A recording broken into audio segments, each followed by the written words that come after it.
Welcome to this explainer. Today, we're diving straight into a really powerful tribute put together by the Gakhar Youth Council. We're looking at the Sikandrals, a legacy of resistance.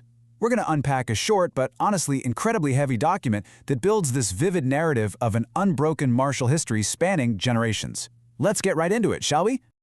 Just listen to these opening words. Guardians of Sikandrala, vanguards of the Gakhar forces, defenders of Pothohar through centuries of war and resistance. Wow, right? That immediately plunges us into this epic atmosphere of ancient martial heritage. It doesn't start with, dry dates or boring coordinates on a map. No, it starts with intense action and duty.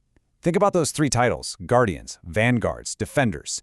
They set this relentless, totally unyielding tone right from the very first syllable.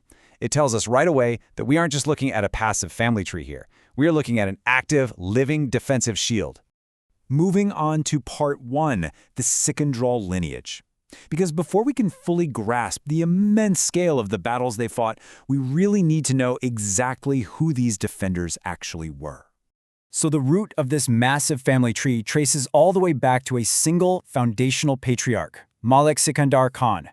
Every subsequent action, every battle fought, and every single region defended is an enduring reflection of this one man's legacy. The very identity of this Sikandrals is anchored, literally directly tied to his bloodline.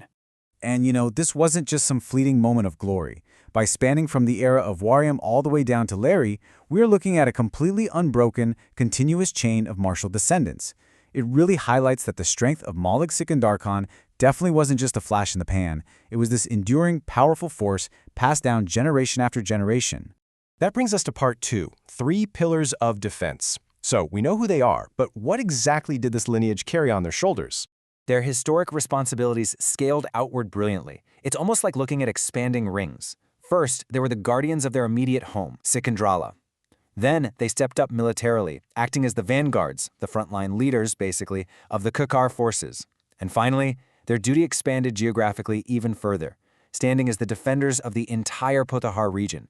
It's a super fascinating progression, going from hyper-local protection to holding absolute strategic importance on a massive regional level. Moving right along to part 3, centuries of resistance. To truly understand their title as defenders, we have to look at the monumental adversaries they had to face over these generations. We're not talking about minor border skirmishes here. They stood directly in the path of some of history's most absolute, formidable conquerors. Just think about the sheer historical gravity of that. Outlasting the sweeping invasions of Ghori, then Taimur, and finally Sher Shah Suri. Surviving era after era against these massive, totally overwhelming empires. That requires an almost unimaginable level of resilience from a single family line. Which brings us perfectly to part 4, a legacy of honor. Because surviving conquerors like Taimur and Sher Shah Suri, that requires way more than just tactical skill. It requires an unbreakable psychological bedrock. These incredible character traits were quite literally forged in the fires of resistance. The Sikandrals were defined by bravery, to face those relentless invasions head-on. They were defined by absolute loyalty to the Gakhar forces and the wider Pothohar region.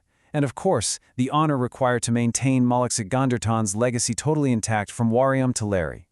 But listen, this isn't just dusty, forgotten history tucked away in some old library. Today, this entire legacy is actively curated and championed by the Gakhar Youth Council. They are intentionally taking ownership of this narrative right now, making absolutely sure that the descendants of Malik Sikandar Khan and those core virtues of bravery, loyalty, and honor we just talked about are recognized and revered in our modern era. This single tribute bridges the gap between ancient valor and modern identity so perfectly. It proves that history really only dies when we stop telling its stories. So, as we wrap up, it leaves us with a pretty critical question to think about. What profound, unbroken histories from your own region are just waiting to be uncovered? Thank you so much for joining me for this explainer, and hey, keep questioning the history around you.